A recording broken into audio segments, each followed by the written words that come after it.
할렐루야. 3월 25일 수요일입니다. 주님의 은혜를 바라보며 주님 말씀 앞으로 함께 나아가기 원합니다. 함께 찬송합니다. 찬송가 484장 함께 찬송합니다.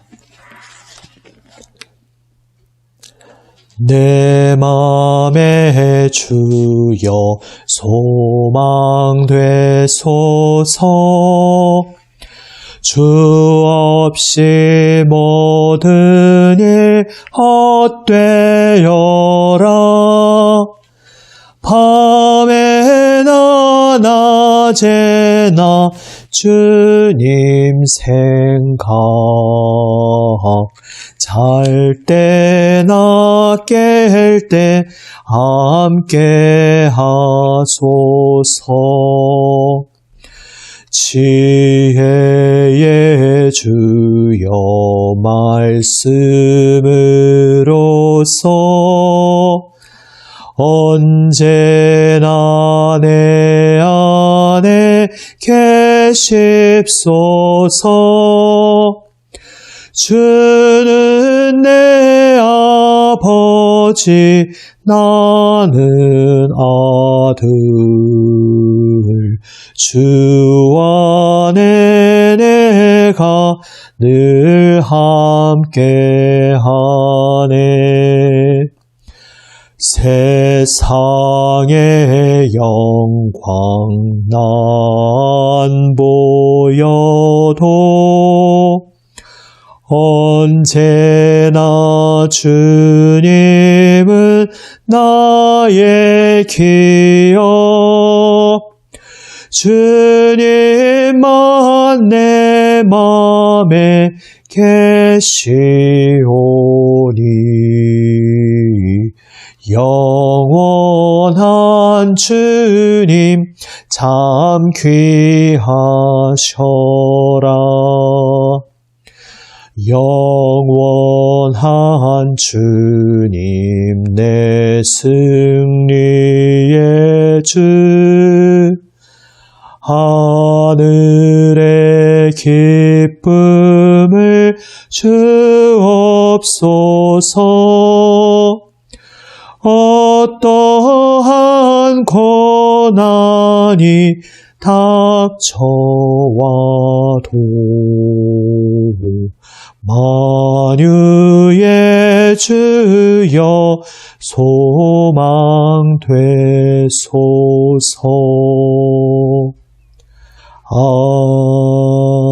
아멘. 기도하시겠습니다.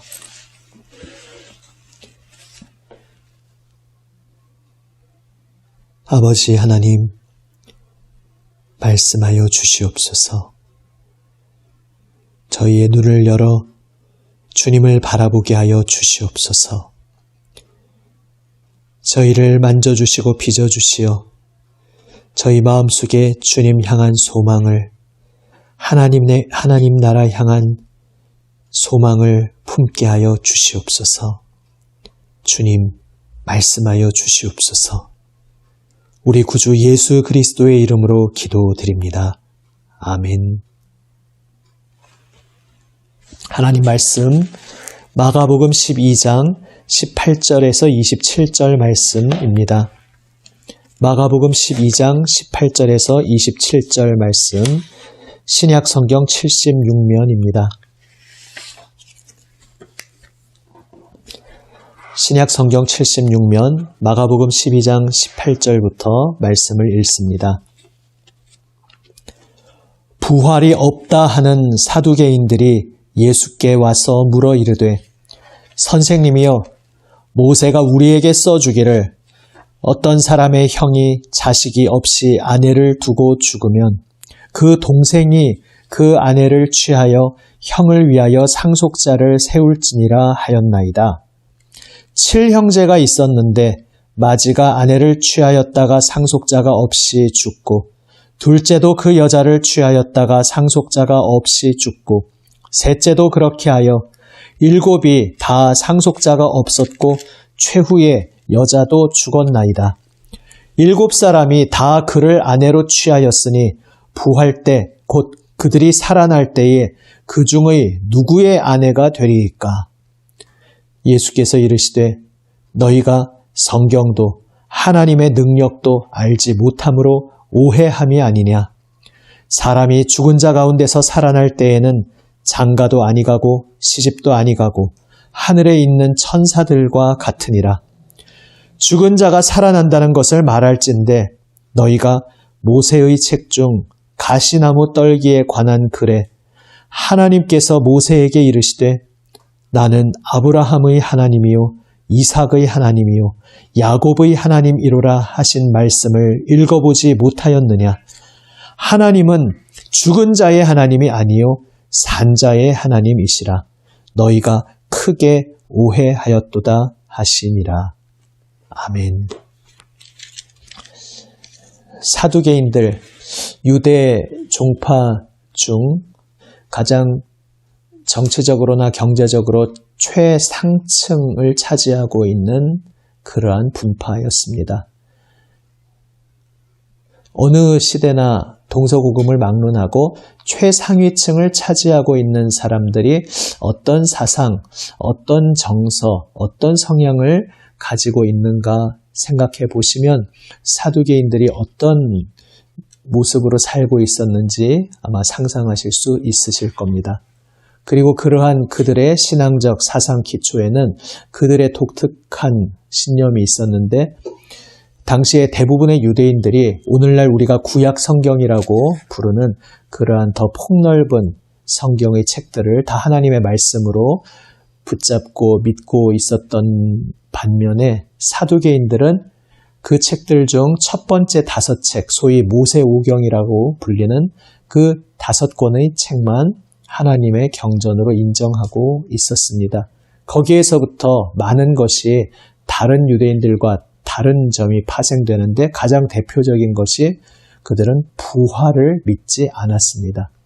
초반에 나오는 모세오경에는 부활에 대한 명확한 말씀이 없다는 것을 전제로 하면서 모세오경만이 권위 있는 하나님의 그러한 경전이라고 주장하던 그들은 모세오경이 말하지 않는 부활은 받아들일 수 없다 이렇게 생각하고 말하고 있었습니다. 부활뿐만이 아니라 그들은 일반적으로 어떤 초자연적인 영역에 대해서 대체로 부인하고 거부하는 그러한 입장을 취하고 있었습니다. 이제 이 사두개파가 예수님에게 시비를 걸기 위해 오는데 자기들 딴에는 자기들의 논리가 얼마나 철두철미하고 정확한지 자부심을 가지고서 자기들이 가지고 있는 이 논리의 무기를 앞세우면 예수님이 꼼짝 못할 것이다 생각하며 나름 질문을 던집니다. 그들은 하나의 가상의 상황을 이야기하는 것이죠. 형사취수제라는 그러한 제도를 이제 끌고 와서 당시 고대 사회에서 이제 상속자가 중요했기 때문에 한 여인이 결혼했다가 아무 후사가 없이 자녀가 없는 상태에서 남편이 죽으면 그 여인은 완전히 홀로 고립무원의 처지가 되기에 그 형의 동생이 이제 원래 형수였으나 이제는 자신의 아내로 맞아들여서 그 사이에서 태어난 아이는 죽은 형의 자손으로 그렇게 대를 잇게 해서 형의 대가 끊기지 않게 하는 그러한 당시의 일반적인 제도를 가지고 와서 이야기합니다. 굉장히 좀 극단적인 상황을 가정하며 말하는 것이죠. 형제 7이 다 자녀가 후사가 없이 죽어서 형사취수제에 의해서 그 여인은 형제들 첫째부터 7째에 이르기까지 차례로 한 번씩 아내가 되었다가 그렇게 다 죽은 후에 그러면 부활이 있다고 쳐보시죠. 그러면 부활이 있으면 부활한 후에 도대체 이 여인은 그 7명 형제 중에 누구의 아내가 되겠습니까? 이렇게 말하면서 그들이 무엇을 말하고 싶은 것입니까? 부활이라는 자체가 얼마나 어색하고 부자연스럽고 이상한 것이냐. 부활이라는 것을 정말 믿고 지금 이 세계에 연결시켜서 끌고 들어오면 벌써 이렇게 꼬이고 뒤틀리고 말이 안 되는 일들이 생기지 않느냐. 그러니까 논리적으로도 부활이란 있을 수도 없고 있어서도 안 되는 것이다. 이러한 이야기를 그들은 하고 싶었던 것입니다. 사두개인의 논조나 분위기와는 좀 다르지만 오늘날도 우리는 어떤 비슷한 맥락의 이야기들을 접할 수 있습니다. 말하자면 이런 것이죠. 이제 기독교인들의 부활 신앙에 대해서 좀 오해하고 이제 선입견을 가지는 경우에 이런 질문들을 던질 수 있습니다.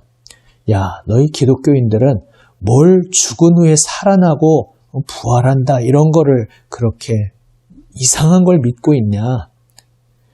구차하게 생명을 더 연장시켜서 심지어 한술 더 떠서 영원히 안 죽겠다고 도대체 뭐 그렇게 사냐? 안 죽겠다고 죽기 싫다고 뭐 그렇게 발버둥 치냐? 그렇게 구차하게 굴지 말자. 짧은 인생 보람되게 찬란하게 반짝 빛을 내고 멋지게 살고 그리고 죽을 때가 되면 죽고 사라지는 것이 자연스러운 것 아니겠느냐. 그 자연스러운 거를 왜 인정하지 않고 그렇게 억지스러운 주장을 펴느냐. 이렇게 부활신앙에 대해서 반론을 제기할 수가 있습니다. 영원히 산다는 개념을 끌고 오면 지금 이 땅에서 당연하던 것들, 자연스러웠던 것들이 다 꼬이고 부자연스럽게 되고 억지스럽게 된다는 이야기입니다. 그래서 괜히 믿을 수도 없는 허황된 부활, 영생 이런 이야기 하지 말고 그냥 한 번뿐인 인생 멋지게 충실하게 보람되게 잘 살다 잘 죽자 이렇게 말하는 것이 뭔가 소위 쿨하고 뭔가 더 구차하지 않고 더 멋진 그런 사고방식처럼 들릴 수도 있습니다. 만약 부활이라는 것이 없는데 인간이 영원히 생명을 구차하게 연장하고 싶어서 끌고 들어온 고안하고 창안한 개념이라면 그런 말이 될 수 있습니다. 하지만 부활은 그런 것이 아닙니다.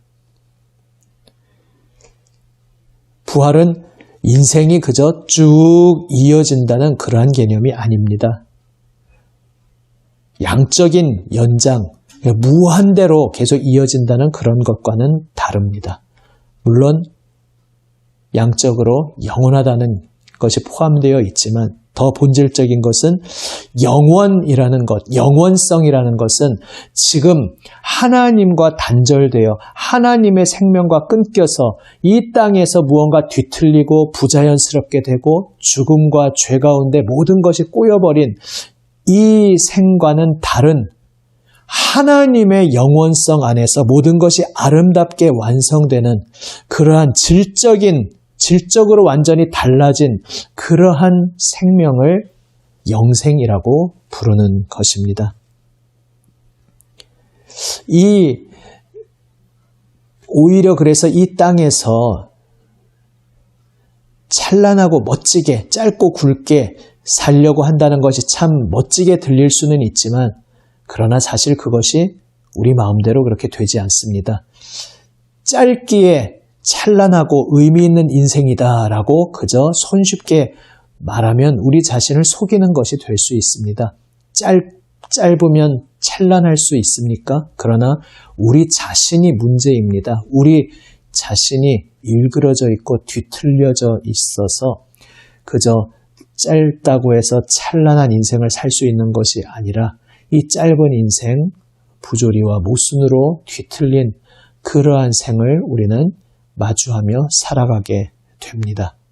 그러나 하나님께서 우리에게 찾아와 주심으로 인해서 우리의 존재가 그분 안에서 새로워지게 되었다는 것.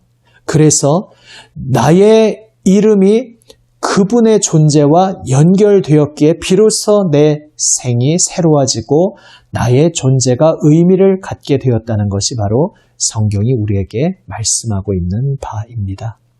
나를 위해 생명까지 내어주시며 나에게 찾아와 주신 나의 주님 안에서 그분의 찬란한 빛을 우리가 보게 되었고 우리는 찬란하지 않지만 찬란한 그분의 빛 안에서 그분으로 인해서 우리가 그분의 빛에 동참하게 되었고 그분의 영혼에 함께하게 되었고 그래서 우리는 그분으로 인해서 우리 주님 안에서 빛을 내는 찬란한 존재로 사랑받게 되었다는 것이 바로 성경의 메시지인 것입니다.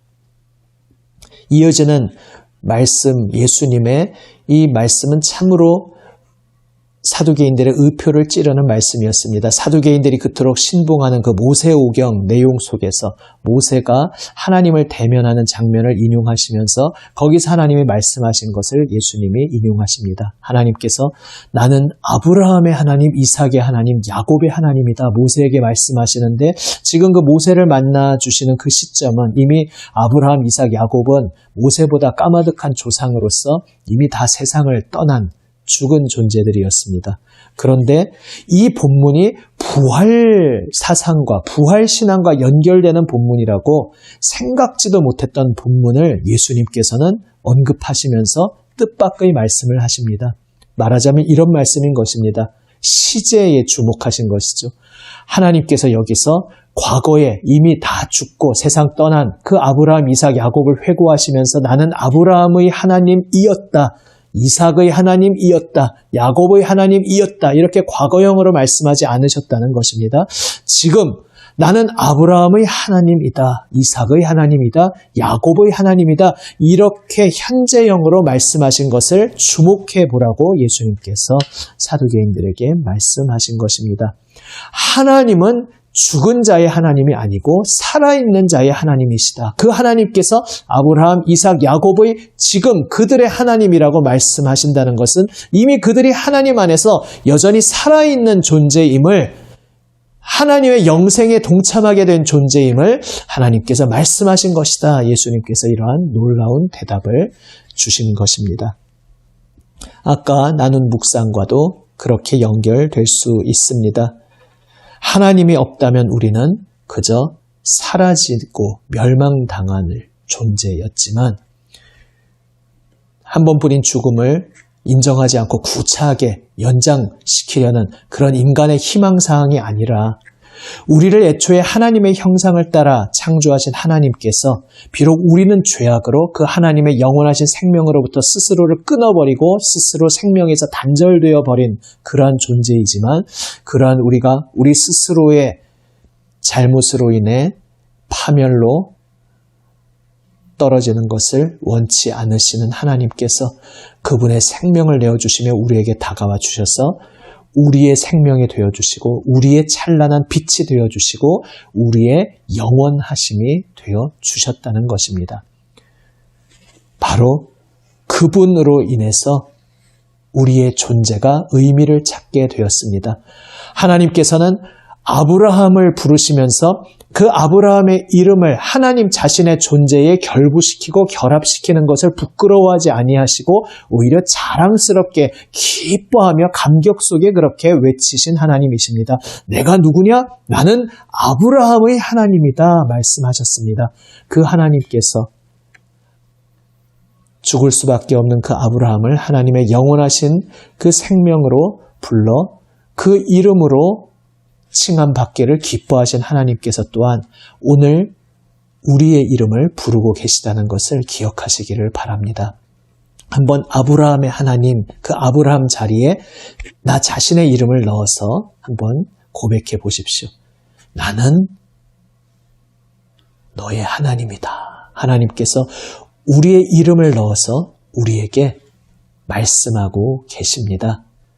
우리를 자랑스럽게 여기십니다. 아무 자랑스러운 것 없는 우리들이지만 오직 우리의 죄악으로 인해 죽을 수밖에 없는 존재였던 우리들이지만 예수님께서 우리를 위해 생명 내어주시며 우리를 향하여 너는 나의 모든 것이다. 그렇게 말씀하여 주심으로 인해서 우리를 위해 생명 내어주심으로 인해서 우리는 그분의 찬란한 빛 안에서 그분의 변치 않으시는 사랑 안에서 그분과 연결되어 찬란한 존재가 된 것입니다. 그분의 사랑으로 인해 소중하고 고귀한 존재가 된 것입니다. 오늘 이 하루를 살아갈 때 그래서 우리는 바로 그 하나님으로 인해 찬란한 삶을 살아갈 수 있습니다.